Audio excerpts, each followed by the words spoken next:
Bonjour, bonjour à tous, bonjour à toutes. Demeurez bénis dans le nom de notre Seigneur Jésus. Je suis honorée de vous retrouver à travers cette vidéo et aujourd'hui le thème est « Lorsque je suis faible, c'est alors que je suis fort ». Je pense que ce verset vous parle, il se trouve dans 2 Corinthiens 12 au verset 10 et souvent ce verset nous le citons comme un slogan, comme une proclamation pour nous encourager, pour nous motiver. Et parfois, nous restons quand même faibles malgré ces proclamations. Alors, aujourd'hui, ensemble, nous allons voir un peu quelques conseils pour réellement être fort lorsque on est faible. Donc, le passage de base que nous allons voir, c'est dans 2 Corinthiens 12, versets 7 à 10. Donc 2 Corinthiens 12, versets 7 à 10, et c'est l'apôtre Paul qui écrit, et je lis la parole de Dieu. « Et pour que je ne sois pas enflé d'orgueil à cause de son excellence de ses révélations, il m'a été mis une écharde dans la chair, un ange de Satan pour me souffleter et m'empêcher de m'enorgueillir. 3 fois j'ai prié le Seigneur de l'éloigner de moi, et il m'a dit, « Ma grâce te suffit, car ma puissance s'accomplit dans la faiblesse. » Je me glorifierai donc bien plus volontiers de mes faiblesses afin que la puissance de Christ repose sur moi. C'est pourquoi je me plais dans les faiblesses, dans les outrages, dans les calamités, dans les persécutions, dans les détresses pour Christ, car quand je suis faible, c'est alors que je suis fort. Amen. Alors ce verset nous parle à tout à chacun.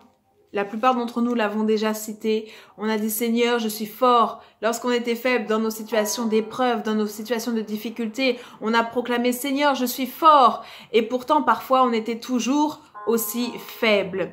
Alors, comment être réellement fort lorsque l'on se sent faible? Eh bien, nous allons faire comme l'apôtre Paul. Il a prié. Il a prié dans le verset 8, il a dit qu'il a prié. Et le verset 9 nous dit que la grâce de Dieu suffit. C'est ce que Dieu a répondu à l'apôtre Paul. Mais avant de pouvoir prier, il faut déjà reconnaître nos faiblesses. Quelles sont tes faiblesses? Quelle est ta faiblesse? Quelle est la faiblesse qui te dérange? Quelle est la faiblesse qui te pousse à prier? L'apôtre Paul a prié 3 fois, pas 1 fois, pas 2 fois, mais il a prié. Quelle est la faiblesse qui te pousse à prier? Quelle est la faiblesse qui te gêne? Qui gêne ta marche avec le Seigneur? Qui gêne ton épanouissement?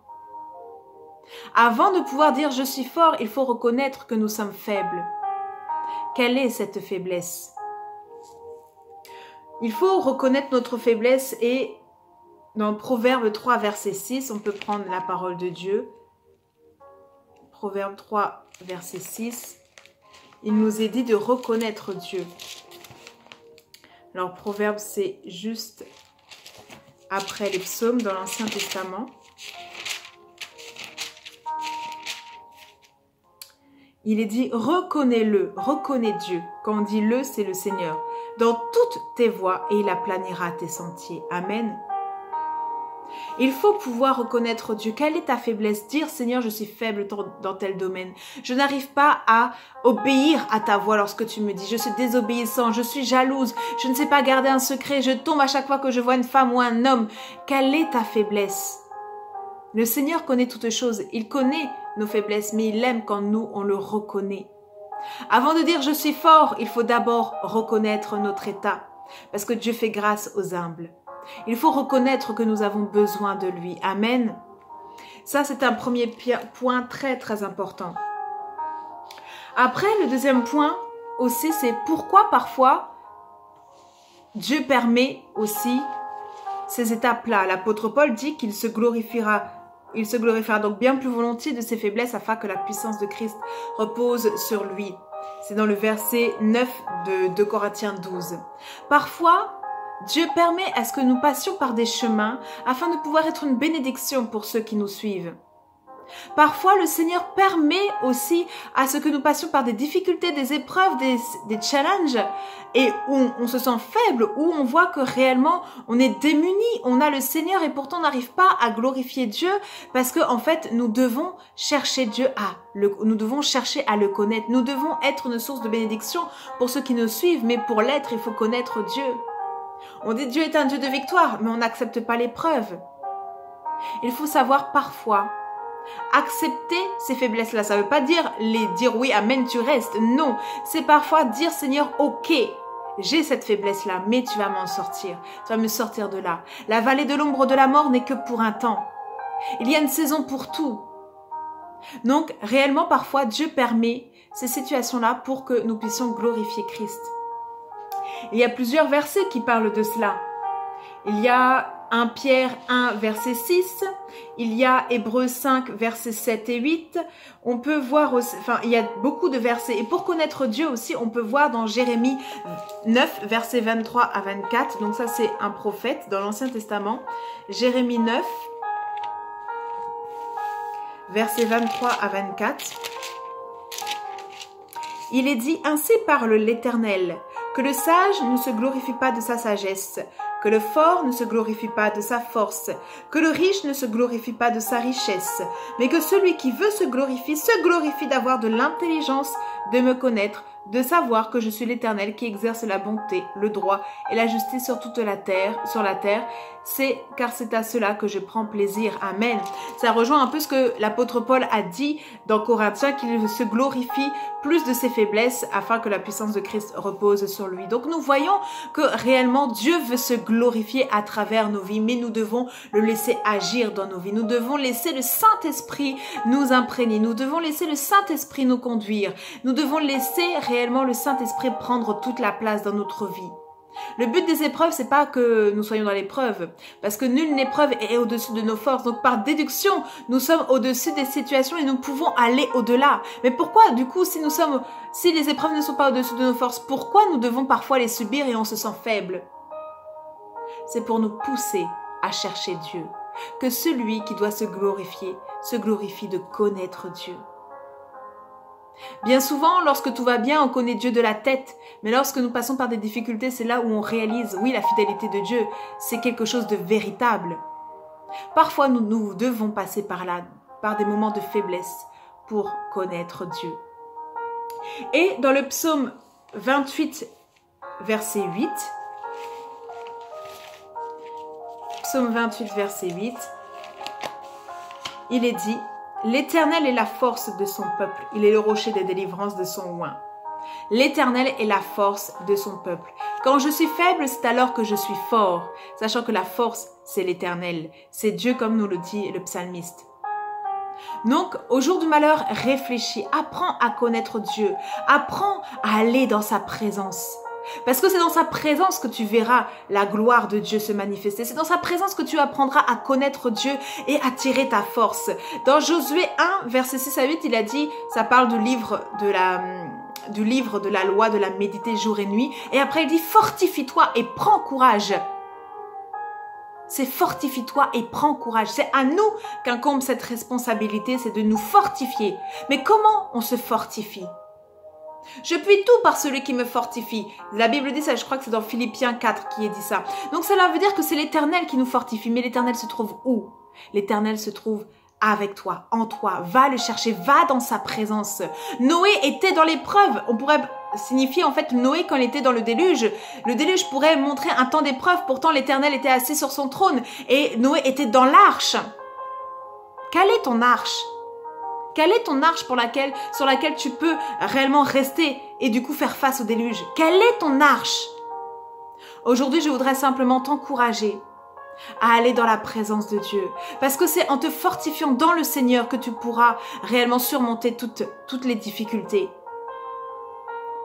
C'est vraiment dans sa présence. Si tu as du mal à rentrer dans sa présence, mets de la louange, écoute un message, mets la Bible en audio. Si tu peux réellement prier en langue, prie en langue, parce que quand nous sommes souffrants, la souffrance dispose au mal, on n'a pas envie de prier. Mais prie en langue dans ces cas-là. Essaye de mettre réellement une atmosphère. Quelle est l'atmosphère de la présence de Dieu que tu mets? Il y a deux choses qui sont importantes. Là dans Josué, je vous invite réellement à lire Josué 1, 6 à 8 qui dit que ce livre ne s'éloigne point de ta bouche, médite la parole. Médite la parole, parce que dans Hébreu, il est dit que la parole est efficace. La parole est une lampe à nos pieds. Elle t'éclaire, elle t'instruit, elle te donne la voie à suivre. Il faut que la parole, tu sois dans la parole te transforme. Il faut que tu sois dans la parole, il faut que tu lises la Bible. Et il faut aussi que tu pries, que tu te fortifies, que tu reconnaisses tes faiblesses, que tu dis « Seigneur, je crie à toi !» Il me semble, je ne sais plus quelle est la personne dans les évangiles qui dit, quand il l'a vu, il savait que le Seigneur allait passer par là. Bon, je me souviens plus réellement du verset qui est dit, « Aie pitié de moi, fils de David !» Aie pitié de moi, il a crié à Dieu, il n'a pas dit simplement, « Oh, le Seigneur est là, Seigneur, s'il te plaît, peux-tu ?» Non, il a dit, « Aie pitié de moi !» Quelle est cette difficulté? Quelle est cette épreuve? Quel est ce challenge que tu passes? Quelle est cette faiblesse que tu passes et au point que tu n'arrives même pas à continuer ta vie? Qui te bloque, cette faiblesse qui te gêne, qui fait que tu n'arrives même plus à avancer? Je t'encourage à travers cette vidéo à méditer la parole de Dieu, à te fortifier dans le Seigneur. Parce que c'est lorsque tu te fortifies dans le Seigneur que tu verras, quand tu sors de sa présence, tu te sens en pleine forme, tu sens que waouh, tout est nouveau parce que Dieu t'a rafraîchi. Mais quel est le temps que tu passes à ses pieds? Quel est le temps que tu passes à méditer la parole? Parce que la parole est vivante. La parole, elle te nourrit. La parole te fait du bien parce que l'homme ne vivra pas de pain seulement, mais de toute parole qui sort de la bouche de Dieu. Alors, à travers ces quelques mots, je voudrais te laisser avec cet encouragement. Nulle épreuve au-dessus de tes forces. Prie en langue, médite la parole, va chercher la face de Dieu, crie à lui. Mais ne reste pas ainsi. Reconnais-le dans toutes tes voies. Reconnais qu'il est le Dieu de toute éternité. Ce n'est pas un slogan quand je suis faible, c'est alors que je suis fort. Ce n'est pas un slogan. Il y a tout un processus. C'est une habitude de vie.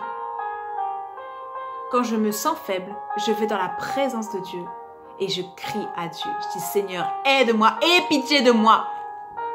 Je veux te plaire, mais j'y arrive pas. Je fais le mal que je ne voudrais pas. Seigneur, aide-moi. Donc, que cet encouragement puisse réellement vous aider. Et je reste à votre disposition si besoin, mais surtout accrochez-vous. L'Éternel est votre appui, l'Éternel est votre force. Ne puisez pas votre force ailleurs.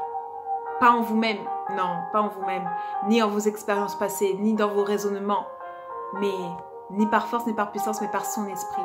Laissez le Saint-Esprit vous conduire, laissez le Saint-Esprit vous guider, allez dans sa présence, cherchez-le, vous apprendrez à le connaître et ainsi vous serez réellement un sujet de gloire pour le Seigneur et aussi un sujet de bénédiction pour plusieurs parce qu'ils trouveront en vous une solution, une bénédiction. Vos conseils auront du poids parce que vous avez pu passer par la présence de Dieu. Vous avez pu surmonter ces épreuves-là, ces faiblesses-là. Parce que quand vous étiez faible, vous êtes réfugié dans le Seigneur et le Seigneur vous a rendu fort. Amen.